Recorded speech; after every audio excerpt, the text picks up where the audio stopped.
Bonjour à tous, alors vidéo aujourd'hui pour parler du paillage. Le paillage, il y a plein de techniques qui permettent de pailler. On va aussi pailler pour des raisons qui vont être très variées, donc vraiment beaucoup d'applications du paillage dans le potager. On va voir du coup voilà, pourquoi on paille, dans quelles circonstances. On va voir aussi quand est-ce qu'on paille, on verra aussi comment pailler, parce qu'il y a plein de techniques pour pailler. On verra aussi les limites du paillage. Il peut y avoir des petits inconvénients avec le paillage, il faut quand même le savoir. Et on verra en dernière partie mon cas particulier, voilà, comment j'utilise le paillage dans mon potager. J'en fais plein d'usages qui vont vraiment être tous un petit peu différents. Allez, on voit tout ça ensemble, c'est parti!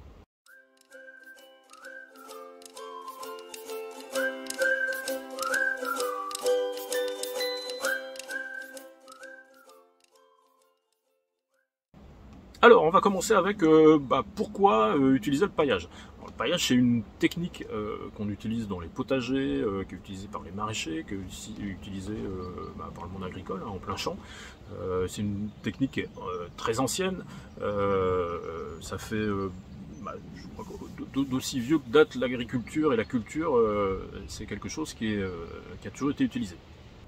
Et on va utiliser les paillages pour plein de raisons différentes, des raisons qui vont parfois être même un petit peu opposées, suivant les techniques utilisées, suivant les types de potagers dans lesquels on va les mettre en œuvre. Alors on va pouvoir utiliser des paillages pour limiter l'évaporation de l'eau. En fait, en couvrant simplement le sol avec un paillage, les rayons du soleil vont plus arriver directement sur le sol, et on va avoir une température de sol qui va être beaucoup plus réduite, et du coup le phénomène d'évaporation de l'eau qui va être considérablement réduit. On va aussi utiliser les paillages pour limiter la pousse des mauvaises herbes, ou en tout cas limiter la pousse des herbes qu'on n'a pas envie de voir dans le potager. Le rôle du paillage dans ces cas-là, il va être simple, il va simplement en fait généralement occulter la lumière et faire que les herbes vont les graines vont soit pas pouvoir germer, soit vont avoir tendance à filer, comme peut faire une graine sur les bords de fenêtre, et du coup on va se retrouver avec des mauvaises herbes qui vont être considérablement réduites en quantité, et celles qui vont réussir à pousser vont franchement pas être en grande forme, mais elles vont être plus faciles à maîtriser et à tenir. On va pouvoir aussi utiliser des paillages pour nourrir le sol. Alors même si c'est pas la raison principale d'un paillage, il y a pas mal de paillages qui sont d'origine végétale et qui vont au final rapporter de la matière organique dans le sol, sur la vie du sol. Ça va aussi favoriser la vie du sol, et indirectement ça va finir dans le temps par nourrir aussi nos légumes. Et dans certaines configurations, on va aussi utiliser des paillages. Alors généralement, on va être sur des paillages foncés, qui vont plus être des paillages type plastique. Là, par contre, pour augmenter la température du sol au printemps. On va aussi pouvoir utiliser des paillages du coup qui vont être eux beaucoup plus clairs, alors principalement dans les serres, c'est un côté très pratique, justement pour baisser la température du sol et surtout baisser le rayonnement du sol. Le rayonnement du sol, voilà, plus il est foncé, plus il va émettre des rayonnements infrarouges. Dans la serre, ces rayonnements infrarouges, ils vont rester dans la serre, c'est ce qui fait que la serre chauffe. Si on a une surface qui est plus claire, on aura un rayonnement infrarouge qui va être moins important, et du coup une température dans la serre qui va être plus contenue. Ça permet de gagner pas mal de degrés dans la serre pendant l'été, où le principal problème, c'est pas forcément de chauffer la serre, c'est vraiment finalement de la refroidir. On va pouvoir aussi utiliser les paillages en protection pendant l'hiver. Alors ça va plus être sur des cultures vivaces, mais ça peut être aussi pour protéger des cultures qui sont en plein sol. Moi je l'utilise par exemple pour les betteraves. Les betteraves, voilà, si vous couvrez vos betteraves pendant l'hiver, elles vont être protégées du gel par exemple. Alors là l'objectif c'est juste de les conserver. Et vous avez des cultures vivaces comme les artichauts. S'il y a un hiver qui est plutôt, ou un coup de froid dans l'hiver qui est plutôt important, et que le plant est déjà bien parti, on va avoir intérêt à protéger le bas du plant avec un paillage. Alors on va voir maintenant quand pailler son sol. Alors moi j'aurais tendance à dire qu'il faut essayer de le pailler le plus longtemps possible, tout simplement pour protéger la vie du sol. La vie du sol, c'est tout ce qui n'est pas végétal dans le potager. Protéger aussi tous les nutriments qu'on a dans le sol, qui vont être exposés aux précipitations, à la pluie. Et voilà, si vous avez un couvert, vous allez limiter tous ces phénomènes qui vont soit détériorer une partie de la vie du sol, soit faire perdre en nutriments et en minéraux votre sol. Alors dans la réalité, dans la pratique, ça va être un petit peu différent. Chaque potager a ce qu'on appelle une typologie. En fait, un potager, il va être caractérisé par un sol, un type de sol. Il y a vraiment toute une palette de sols différents dans les potagers. Il va être aussi caractérisé par une météo. Suivant les météos qui sont associés à ce sol, on va avoir au fil des saisons des comportements et des techniques à mettre en œuvre dans le potager qui vont être différentes. Et il va y avoir aussi ce qu'on appelle l'environnement du potager. L'environnement du potager, c'est tout ce qu'il y a autour et qui peut varier énormément. Un potager qui va être plutôt en zone urbaine ou un potager qui va être en pleine campagne, même si c'est le même climat et si c'est le même sol, on ne va pas avoir les mêmes pratiques dans ces deux potagers, même s'ils semblent très proches. Si vous êtes par exemple dans une région qui est plutôt sèche, avec un sol plutôt chaud, ou en tout cas qui se réchauffe assez vite au printemps, c'est les sols, ce qu'on appelle les sols silicieux ou les sols sablonneux, vous allez pouvoir couvrir et pailler votre sol beaucoup plus longtemps dans l'année.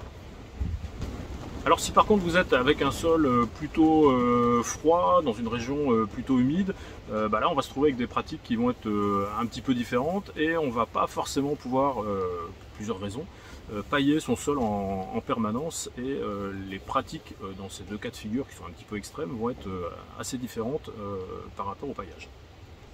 Dans les potagers à sol humide et à sol froid, alors les sols froids c'est des sols qui mettent du temps à se réchauffer au printemps, qui restent chauds plus longtemps par contre à l'automne, on va avoir tendance à mettre en place les paillages plutôt à partir du moment où on va rentrer dans la saison sèche, et on va non plus pas forcément utiliser les paillages sur toutes les cultures. On va voir maintenant comment pailler le potager. Alors des techniques de paillage, il y en a plein qu'on va utiliser différemment suivant les types de potager, suivant la saison et suivant l'objectif qu'on souhaite obtenir. Alors comme paillage, on peut utiliser de la bâche plastique ou du film plastique. Alors généralement de couleur foncée. Alors soit ça, l'intérêt c'est que ça va empêcher la pousse des mauvaises herbes, ça va limiter l'évaporation. La couleur noire en plus va avoir tendance à faire chauffer le sol plus vite et du coup à hâter les cultures. C'est une technique qui est utilisée énormément en culture bio, ça permet de s'éviter pas mal d'heures et de passages de tracteurs. On va aussi avoir le paillage par couvert végétal, j'entends par là couvert végétal vivant. Et alors là, il y a plusieurs techniques qui sont utilisées. Ça peut être simplement la culture en place qui elle-même va être très paillante, très couvrante. Vous avez des cultures comme la pomme de terre. La pomme de terre d'elle-même, très rapidement, elle va avoir un feuillage qui va couvrir en fait le sol en intégralité, préserver l'humidité du sol, limiter la pousse des mauvaises herbes, et on va avoir une culture qui va en quelque sorte s'auto-pailler, qu'on n'a pas forcément besoin de pailler. La pomme de terre va généralement pousser bien plus vite que les mauvaises herbes. On peut aussi utiliser ce qu'on appelle des engrais verts. Alors les engrais verts, ça va permettre justement de couvrir le sol. Alors les engrais verts, on va les utiliser soit ce qu'on appelle en culture intercalaire, c'est-à-dire qu'en pleine saison, on va avoir une culture de production sous laquelle on va venir mettre ou au milieu de laquelle, parce que parfois les deux cultures sont au même niveau, on va mettre une culture d'engrais vert qui va, elle, limiter la pousse des mauvaises herbes et qui va aussi couvrir le sol et limiter l'évaporation. On peut aussi utiliser un couvert végétal d'engrais vert en ce qu'on appelle en intersaison. Moi, c'est ce que je pratique beaucoup dans mon potager. Là, ça va permettre la saison d'automne-hiver, où on a généralement plus grand chose dans le potager, de couvrir intégralement le potager et d'avoir une protection contre le lessivage. Ça va aussi permettre d'apporter de la matière organique en fin de saison, ou en tout cas en fin d'hiver, quand on va faucher sur place l'engrais vert. Alors on peut aussi bien sûr faire du paillage avec de la paille, du foin, du BRF, des déchets végétaux, des feuilles mortes. Voilà, il y a tout un ensemble de produits qu'on a à disposition comme ça, qu'on peut mettre directement sur le sol, qui vont, ça dépend des techniques qu'on souhaite utiliser, mais qui vont généralement protéger le sol de l'évaporation, de la montée en température et de la pousse des mauvaises herbes. Alors en paillage, on va aussi pouvoir utiliser le binage. Alors le binage est généralement pas considéré comme un paillage, mais pourtant ça fonctionne exactement sur le même principe que le paillage. Et le binage va consister en fait à gratter la superficie du sol sur 1 ou 2 cm et à créer une espèce de croûte de terre, de croûte de sol sèche, qui va protéger le reste du sol. En fait, en faisant cette action-là, on va casser la couche de capillarité et on va complètement limiter l'évaporation du sol. on dit assez souvent qu'un binage vaut 2 arrosages, et c'est tout à fait vrai. Alors le binage va être particulièrement intéressant dans les potagers humides, dans les secteurs humides, pour toutes les cultures qui n'apprécient absolument pas justement ces paillages qui restent humides en permanence, tout ce qui est oignons, aliacés en général, et ça va permettre justement de faire un paillage avec une croûte du sol qui va permettre d'une part de limiter la pousse des mauvaises herbes, et d'autre part d'éviter d'avoir à arroser les cultures en permanence. Un des points intéressants du binage aussi, c'est que ça ne demande pas de ressources particulières en dehors du temps du jardinier et puis d'un petit rayon de soleil pour que la croûte de surface puisse sécher. Voilà, c'est une des rares techniques de paillage qui ne demande pas de matière particulière pour pouvoir couvrir le sol. Et une dernière technique de paillage, ça va être ce qu'on appelle le terrotage. Alors le terrotage, c'est un nom qu'on n'emploie pas souvent, mais c'est une technique qu'on utilise assez souvent. Moi je l'utilise, puis je vois pas mal d'autres jardiniers qui l'utilisent. Ça consiste à mettre du terreau foncé. Alors on va l'utiliser typiquement pour faire des semis de carottes. Ce sont des semis qui sont faits avec des graines qui sont très très fines, qui vont mettre beaucoup de temps à germer. Et le fait de mettre un petit terreau bien foncé par-dessus, déjà ça va avoir tendance à chauffer le sol et à hâter la culture. Et en plus, ça va avoir tendance à garder l'humidité du sol. Cette technique du terrotage, on peut aussi l'utiliser quand on fait des semis dans les godets. En tout cas, moi je l'utilise. Je mets du terreau à semis, en fait, généralement que sur le tiers supérieur, là où je pose mes graines. En dessous, je mets mon terreau maison, qui est plein de graines qui ne demanderaient qu'à sortir. Et le fait de mettre 2-3 cm de terreau, voilà, c'est pareil, ça va apporter de la chaleur parce qu'on va avoir un sol qui est plutôt foncé, et ça va complètement limiter la pousse des mauvaises herbes qui se trouveraient dans le terreau qui est en dessous. Donc voilà pour la liste des techniques qui permettent de pailler. Voilà, j'en ai sûrement oublié parce qu'il y en a en fait plein, et certaines sont assez spécifiques aux régions, parce qu'il y a justement des techniques de paillage qui sont propres à certaines catégories de sol, catégories de météo. Voilà, si vous avez d'autres exemples de paillage que j'ai pas évoqué, il ne faut pas hésiter à en parler dans les commentaires, ça permettra de partager ça avec tout le monde. Alors on va voir maintenant les limites du paillage. Le paillage, c'est quelque chose qui doit être utilisé avec précaution. Alors si vous êtes dans des régions qui permettent de pailler quasiment toute l'année, écoutez, tant mieux, c'est bien pratique. Par contre, voilà, parfois c'est pas toujours le cas, et il faut trouver le juste milieu entre est-ce qu'il faut pailler une culture, est-ce qu'il faut pas la pailler, quand est-ce qu'il faut la pailler. Voilà, c'est pas toujours évident, ça demande pas mal d'expérience et de pratique pour au final avoir un paillage qui soit productif et qui vous permette d'avoir de meilleures récoltes, et pas l'inverse, et de vous retrouver avec un paillage qui va être contre-productif, baisser vos rendements, voire même parfois vous faire perdre l'intégralité d'une culture. Un autre inconvénient du paillage, c'est que la plupart du temps ça demande de la ressource. Alors ça demande de la ressource en temps, ça généralement dans nos jardins on est content de passer du temps avec plaisir dans nos potagers. Ça va aussi demander de la ressource en matière première, il faut trouver du paillage. C'est pas toujours évident, on n'a pas, suivant les endroits où on se trouve, la ressource va être plus ou moins compliquée à retrouver. Ça nécessite aussi d'avoir un budget. Alors, sauf si on a évidemment la chance d'être à peu près autonome et de pouvoir faire ses propres paillages, c'est quelque chose qu'il faut aussi prendre en compte. Un des risques du paillage aussi, ça va être d'entraîner des surpopulations de bestioles en tout genre. Je ne sais pas vous étaler une liste, parce qu'il y en a, ça peut être très variable, en particulier par rapport à l'environnement du potager, la météo, il y a plein de facteurs qui vont faire que quand on va pailler, on peut se retrouver avec des surpopulations de bestioles diverses qui vont généralement pas être forcément compatibles avec nos légumes, tout simplement parce qu'ils vont en consommer une partie au passage. Donc voilà, il faut aussi arbitrer l'usage du paillage par rapport à ça, et de ne pas le faire au détriment du rendement de la culture et des récoltes. On va voir pour finir les pratiques du paillage que j'ai dans mon potager. Moi j'utilise pas mal le paillage, alors sous des formes assez diverses. Alors j'ai un potager qui est en Bretagne Nord, pas très loin du bord de la mer, donc avec un climat qui est plutôt humide et doux, pour faire du potager, c'est parfait. J'ai un sol qui est plutôt froid, c'est-à-dire qu'il va mettre du temps à se réchauffer au printemps, mais par contre il va rester plus chaud en fin de saison à l'automne. Alors dans mon potager, moi j'utilise pour pailler de la bâche plastique. J'utilise essentiellement dans ma fraiseraie suspendue. Ça me permet de conserver principalement l'humidité, d'éviter aussi la pousse des mauvaises herbes. Mais là c'est vraiment essentiellement pour retenir et limiter l'évaporation de la fraiseraie. Sans cette bâche plastique, ce serait totalement impossible de tenir l'eau dans les bacs. J'utilise aussi la bâche plastique ponctuellement quand je fais mes semis. Dans mon bac à semis, là, dans le fond du bac à semis, j'utilise, ça représente quoi, 1 mètre carré. J'utilise 1 mètre carré de bâche plastique. Là, l'intérêt de cette bâche, ça va être éventuellement d'empêcher les mauvaises herbes de pousser à cet endroit-là, mais c'est surtout de permettre au sol sous le châssis, qui se trouve dans la serre, mais de permettre au châssis d'accumuler encore plus de chaleur.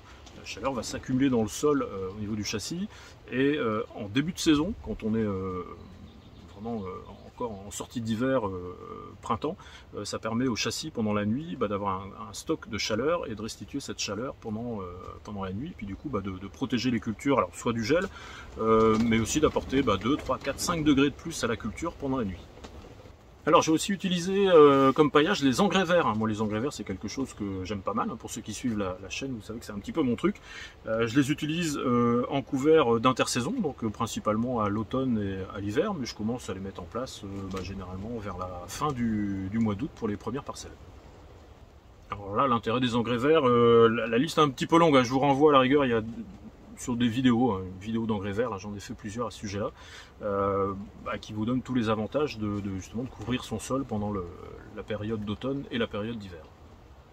J'utilise aussi le paillage par défaut, on va dire, des cultures en elles-mêmes que j'ai dans le potager. Vous avez certaines cultures qui demandent quasiment pas de paillage. La culture des pommes de terre, ça va très rapidement être intégralement couvrant et vous allez avoir assez peu de mauvaises herbes qui vont pousser entre les rangs, et pareil l'humidité va être conservée sous la culture. Dans le même type vous avez la culture d'endive qui va rapidement aussi faire un couvert végétal très couvrant et très exubérant qui va conserver une grosse partie de l'humidité qui va se trouver dans le sol. J'utilise aussi le binage. Alors là le binage ça va être réservé à des cultures comme l'échalote, l'oignon. Ce sont des cultures qui dans des coins assez humides comme le mien supportent pas trop les paillages qui vont justement conserver une atmosphère humide autour des oignons ou autour des échalotes. Ça permet vraiment simplement en faisant un binage de conserver toute l'humidité du sol et d'éviter la pousse des mauvaises herbes. Alors j'utilise aussi la technique du terrotage, je vous l'expliquais tout à l'heure. Je l'utilise pour des semis en pleine terre dans le potager, tout ce qui est carottes, panais, là ça permet justement de recouvrir avec une fine couche de terre chaude, noire, qui va bien conserver l'humidité des semis un petit peu délicats comme semis de carottes et de panais qui vont mettre une éternité à lever. En plus on fait ça à une période où le sol est plutôt froid. Et je vais utiliser aussi cette technique dans les godets, en mettant du terreau juste dans la partie supérieure du godet pour éviter que les mauvaises herbes qui sont dans mon terreau maison qui est en dessous ne sortent avant les graines que j'ai mis dans mes godets. J'utilise les tontes de gazon. Alors au fur et à mesure que la saison chaude et sèche entre guillemets se met en place, et au fur et à mesure que je tonds les différentes parties d'herbe que j'ai dans le jardin, je viens couvrir toutes les cultures qui sont compatibles avec ce type de paillage. Alors le gazon ça s'utilise en petites couches, autant la paille vous pouvez mettre des bonnes couches, 10-20 cm. Le gazon c'est juste quelques centimètres, tout simplement parce qu'en fait si vous mettez une couche trop épaisse, ça va partir à ce qu'on appelle en couche chaude, ça va se mettre à chauffer tellement fort que ça peut cuire vos légumes qui se trouvent dans la zone qui va partir en couche chaude. Donc du gazon en petites couches, 2-3 cm. Alors du coup il faut répéter l'opération parfois plusieurs fois dans l'année, mais c'est assez efficace, ça permet pareil de tenir le sol bien humide, ça permet de limiter mais considérablement la pousse des mauvaises herbes, et puis ça favorise aussi toute la vie du sol sous le gazon. Et j'utilise pour finir du foin. Alors le foin je vais l'utiliser principalement à l'intérieur sous la serre. La serre est beaucoup moins humide que le reste du potager. Et l'intérêt ça va être pareil, limiter l'évaporation, limiter la pousse des herbes indésirables. Et aussi de baisser considérablement l'effet de réverbération et de rayonnement infrarouge de la serre. Et d'avoir un effet de serre en été qui va être finalement moins important. Puis du coup une température qui va baisser dans la serre. Et je vais utiliser le foin, alors là pas toutes les années mais ça dépend, sur les artichauts, des années où les artichauts partent un petit peu trop tôt et s'il y a un gros coup de gel qui est annoncé, le fait de protéger l'artichaut avec un paillage à la base permet de préserver le plant et d'éviter que la touffe qui vient de commencer à sortir prenne un coup de gel et soit détruite. Bon, et ben voilà, alors fin de cette vidéo sur le paillage. Donc vous voyez, les techniques de paillage, il y en a un petit peu dans tous les sens, pour plein d'usages différents, hein, pour réchauffer le sol, pour le refroidir. Voilà, il faut utiliser le paillage au bon moment, au bon endroit. Toutes les pratiques de paillage sont pas forcément identiques, et elles permettent pas forcément d'apporter les mêmes choses dans les potagers, suivant les types de potagers qu'on va avoir. Donc il faut utiliser le paillage, mais il ne faut pas forcément l'utiliser tout le temps, et il faut l'utiliser de manière à ce que ça apporte un plus à votre potager, et pas de manière à ce que ça devienne une contrainte. Voilà, j'espère que vous avez appris quelques bricoles. Je vous remercie d'avoir suivi la vidéo, et puis je vous dis à la prochaine. Bye bye!